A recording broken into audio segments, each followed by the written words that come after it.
Phew!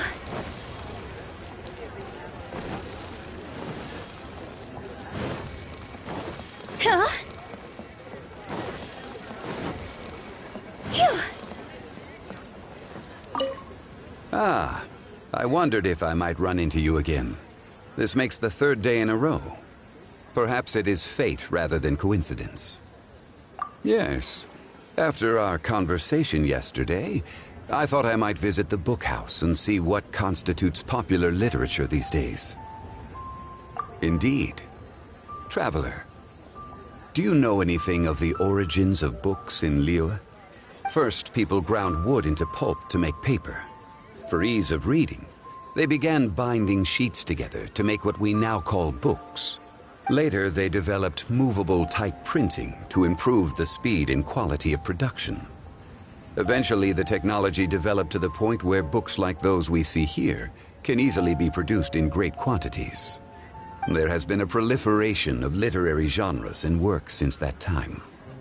Traveler, is there any book from Liyue that has made a particularly strong impression on you?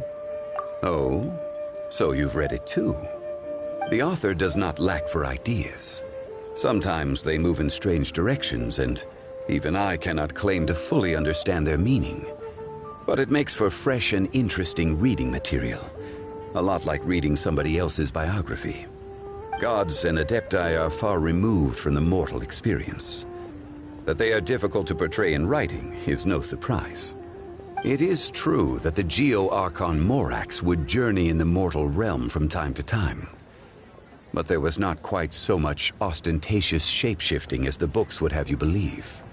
When the goal is to wander the streets undetected, donning an overly elaborate disguise is somewhat self-defeating.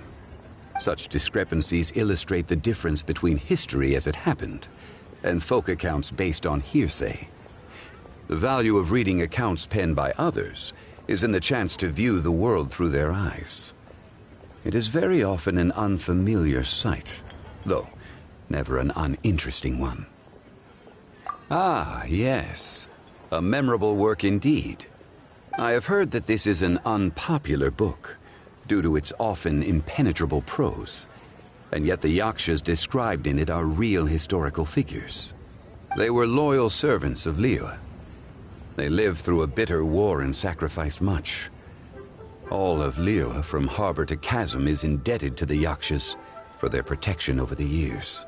I believe you have seen one of these Yakshas in the flesh. Yes. These days he often appears at Dihua Marsh. He is given to solitude, but I suspect that he would not turn away a reliable companion such as yourself. Should you happen to see him, please, pass on my season's greetings.